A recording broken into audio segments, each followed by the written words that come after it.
Lo que está pasando con el caso Patovelo, Pablo de la Torre y los alimentos que no se entregaron, esas 5 toneladas de alimentos que no se entregaban, que no se estaban entregando, que no se habían entregado, en los sectores más vulnerables de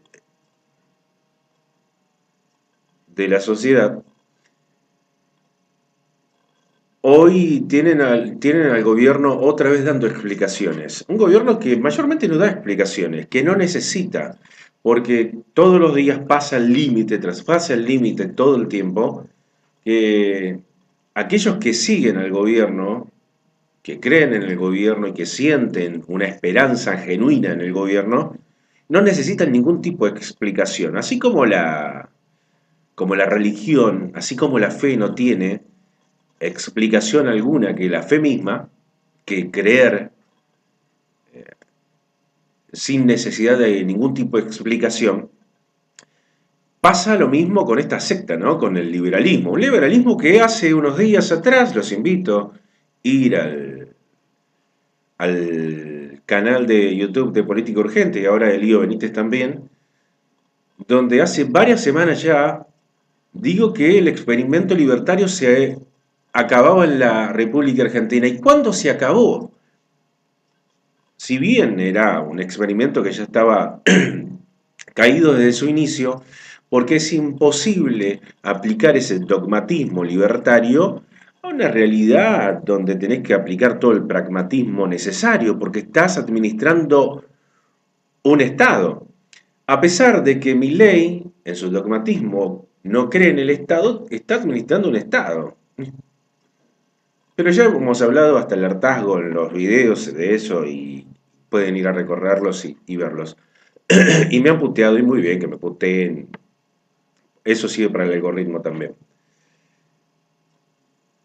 Pero lo que está pasando ahora con, con el caso Patovelo es que el gobierno, esto comenzó con un pedido de información pública, una información del portal del Destape, donde denunciaba que no se estaban entregando o no se entregaron 5 toneladas de alimentos. El gobierno había salido a explicar, después la justicia dijo, bueno, que había que distribuirlo. El gobierno dijo que iba a apelar esa decisión y su explicación fue que era alimento, mucho que en su mayor parte no se vencía, pero también era alimento que en el 50% era yerba. Después se desdijo el gobierno de eso, como ya hizo en otro caso, y es raro que el gobierno lo haga porque no necesita dar explicaciones. Luego de eso, el gobierno dijo que sí, que era mercadería, que era alimento, pero que era alimento que estaba encanutado para distribuir entre el sector vulnerable, un sector afectado por una posible catástrofe. Una catástrofe natural, no sé, una catástrofe, no sé, un maremoto, ponele. Bueno, resulta que el gobierno termina de reconocer que sí, que había 5 toneladas de alimentos que no se habían entregado en un momento de la República Argentina donde el acceso a la comida está mucho más complicado. No por Javier Milei, porque no solamente por Javier Milei, porque Javier Milei no llevó al país a esto. Javier Milei recibió, lo dijimos también en otros videos, Javier Milei recibió una herencia sumamente pesada, desastrosa, quizá una de las más importantes de las últimas décadas, pero que la agravó. Y con las decisiones que tomó, hizo que un gobierno que recién va 5 meses, todavía no llega a los 6 meses, parece que está hace 2 años y se hace tremendamente asfixiante para la mayor parte de los habitantes de la Argentina. Para algunos no, para algunos periodistas y empresarios no.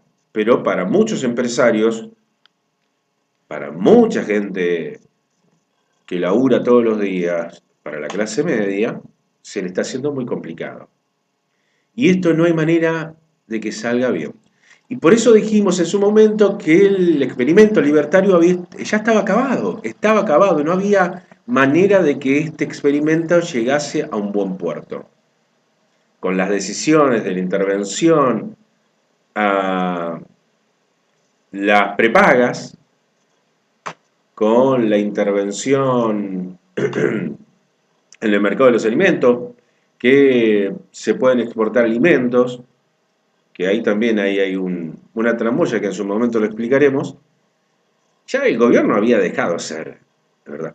Y todo comenzó, o no, no todo comenzó, pero digo, concluye con la nota que Fantino le hizo al presidente, a Javier Milei, donde Javier Milei, basándose en un bot de Coto en Twitter, dio los datos fake de cómo se iba desacelerando la inflación, que es su caballito de batalla y en los que venden lo que te están vendiendo los medios oficialistas. La Nación Más, TN, Clarín, mayormente los que son oficialistas cuando no gobierna el peronismo, pero cobran de todos los gobiernos igual.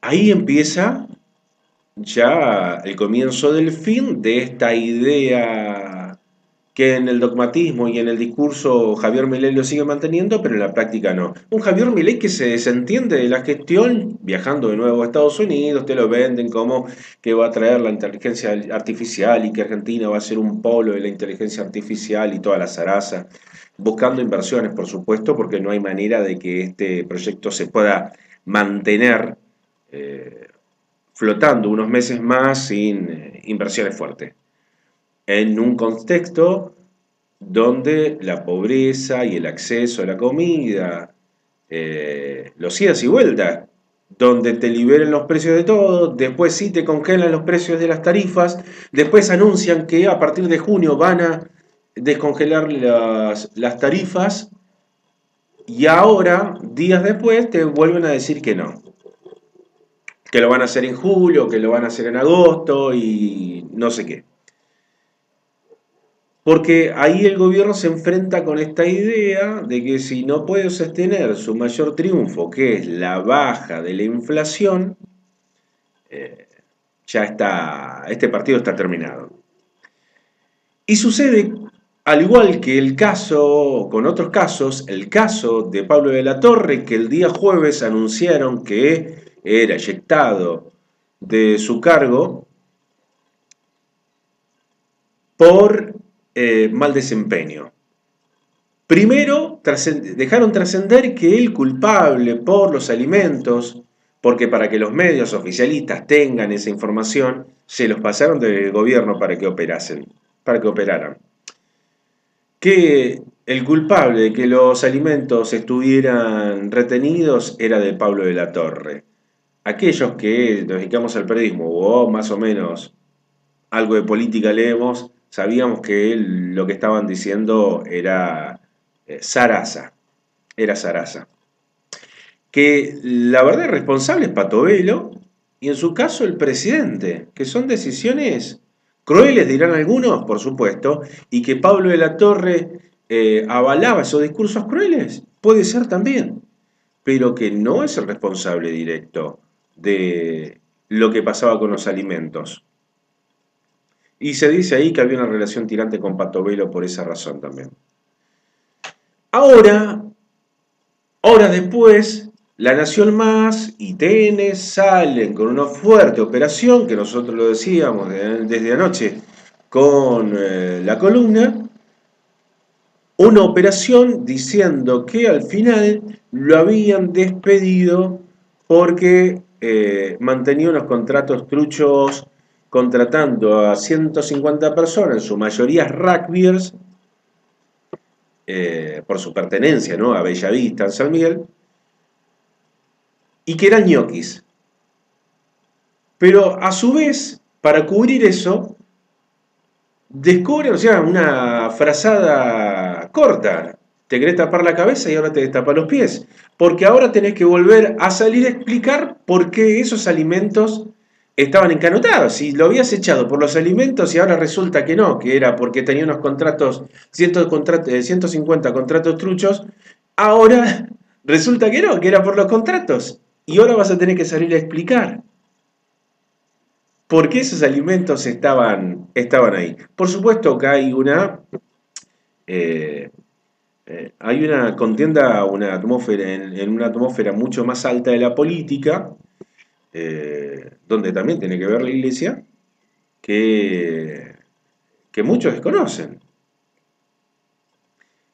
Pero la explicación terrenal era que Pablo de la Torre era rajado del gobierno por mal desempeño. Ahora resulta que no, que era por corrupción. Y lo interesante de todo esto es que lo que pasa con Pablo de la Torre no es un raje más de un funcionario. Estamos hablando de un funcionario que fue candidato a primer concejal, que está en la línea de sucesión de Jaime Méndez, que es el actual intendente de San Miguel, una gestión que tiene una alta valoración en San Miguel y que gana todas las elecciones del 2007 hasta acá, con Joaquín de la Torre primero, con Jaime Méndez después, y con, en reiteradas ocasiones, con Pablo de la Torre encabezando la lista como primer concejal. Y ahora hay que ver cuál va a ser el próximo movimiento. No de Pablo de la Torre, sino de Joaquín de la Torre, el hermano de Pablo de la Torre, el ex presidente, el ex intendente de San Miguel, el jefe político de San Miguel, y es el estratega, el que arma la mesa de arena política electoral de San Miguel, que pasó, que tiene una elasticidad política importante, que pasó por el Frente para la Victoria, que pasó por el Frente Renovador, que fue uno de los que inauguró el Frente Renovador, por Juntos por el Cambio y por el liberalismo. Es más, hace unos días atrás había sacado una foto con Javier Milei, había pasado a conformar el bloque del liberalismo. Y ahora con esto, porque no es que lo echaron a Pablo de la Torre y listo, no, lo echaron y lo están operando. Y San Miguel, que siempre se ufanó de tener buena relación, y sobre todo Joaquín de la Torre se ha sentado infinidad de veces, y sobre todo en la última campaña, en La Nación Más, lo están operando desde ahí. Y hoy entienden que estos bichos y estos monstruos no se casan con nadie. Que si te tienen que operar, te van a operar. Te van a operar a cielo abierto y no importa. Y no lo hacen gratis. Y no lo hacen gratis. Y hoy lo salieron a operar fuerte a Pablo de la Torre. Entonces, ¿cuál va a ser la decisión política? ¿Cuál va a ser la movida política? ¿Qué está pensando? ¿Qué está craneando Joaquín de la Torre respecto a su futuro político? Al futuro político, porque muchos no saben esto, pero la mayoría de la tropa, que hay, la mayoría es de extracción peronista, las bases y las coordinaciones y las segundas y terceras líneas de la extracción peronista, no estaban de acuerdo con la campaña de Javier Milei, pero se la tuvieron que comer, se tuvieron que tragar el sapo porque el jefe político decía que era por ahí y no se había equivocado hasta ahora. Y no se equivocó y ganó, porque siempre usó la estrategia de localizar la campaña, que en San Miguel le dicen joaquinizar la campaña. Ahora, ¿qué pasa? ¿Cuál va a ser la respuesta política de Joaquín de la Torre? Guardar silencio, aguantar, ver qué pasa con Milei, hasta dónde aguanta. Porque muchos hablan de la imagen de Milei que tiene arriba del 50% y que está muy bien y que es un monstruo y que es un fenómeno barrial, pero estamos hablando de un gobierno hace 5 meses que parece que está hace 2 años, estamos hablando como si fuera que ya hizo 2 periodos de mandato y recién van 5 meses y pico y un desgaste impresionante. Y en lo económico y la destrucción del tejido social ni te cuento. Por supuesto que no es el principal responsable, porque para llegar acá tuvo que haber gobiernos como el final del gobierno de Cristina, el gobierno de Mauricio Macri, el gobierno desastroso de Alberto Fernández, para que Milei ganase, con el apoyo y la estructura de muchos intendentes peronistas del conurbano, que para proteger su pago chico, los votos de su pago chico, sellaron acuerdos en los municipios y eso arrastró voto arriba. Eso arrastró los votos arriba. ¿Que está mal? No, no está mal. Está perfecto, es política. No seamos ingenuos. Pero todos tienen responsabilidad en esto. Entonces, ¿cuál va a ser la respuesta política de Joaquín de la Torre? ¿Va a aguantar? ¿Va a pensar en volver al redil macrista? ¿Macri debe estar sobándose las manos? ¿O por ahí empezar a darle musculatura, a cincelar, darle forma a esto que parece que siempre es como una promesa que no termina de darse y que siempre se mantiene en el medio como herramienta de negociación permanente, que es el peronismo dialoguista? Hoy se juntó Pichetto, creo que Randazzo, algún libertario más, Cucci, alguno más. Y la política se mueve. Y la política se mueve. ¿Dónde va a encajar? ¿Dónde va a ver? ¿Dónde olfatea a Joaquín de la Torre que puede estar la movida? Yo creo que habrá que esperar. Por lo pronto, muchos están especulando en San Miguel que si vuelve Pablo de la Torre, cuando el desembarco de Pablo de la Torre nuevamente a San Miguel va a traer a muchos de los que fueron con él a Nación y van a tener que también reorganizar un poco eh, las filas, reorganizar un poco la estructura municipal, organigrama municipal, porque va a haber que meter a esta gente que vuelve de nuevo ahí. ¿Y qué van a pensar aquellos que estuvieron este tiempo y que bancaron también? Hay esta disputa permanente entre la política y, y aquellos que, que son más del Excel, ¿no? Que son más de oficina que de la política y el acuerdo territorial. Y que puede ser que no estén muy contentos eh, los de la política con el retorno de los tecnócratas. Es importante porque esto le va a traer algunos inconvenientes, negociaciones permanentes ahora a Joaquín de la Torre. Y también dicen, bueno, pero vuelve Pablo de la Torre, va a asumir él como intendente y a Jaime Méndez lo van a mandar a ocupar otro lugar que sería un cargo menor, puesto menor para Jaime Méndez. No, yo creo que es inverosímil, yo creo que no hay manera de que esto cambie o que Jaime Méndez deje la intendencia. No, no, no tiene sentido. Además, porque ya hay algo que aprendimos con Joaquín de la Torre, que siempre hace lo que parece que va a hacer. Siempre hace lo que parece que va a hacer. Hay que esperar cuál va a ser la respuesta política de Joaquín de la Torre. La operación va a ser muy dura, lo van a operar, le van a tirar a matar. eh, y también sirve como experiencia que aquellos que hasta hace poco te adulaban, hoy, con sus nuevos jefes, hoy están encargados de matarte. Veremos qué pasa.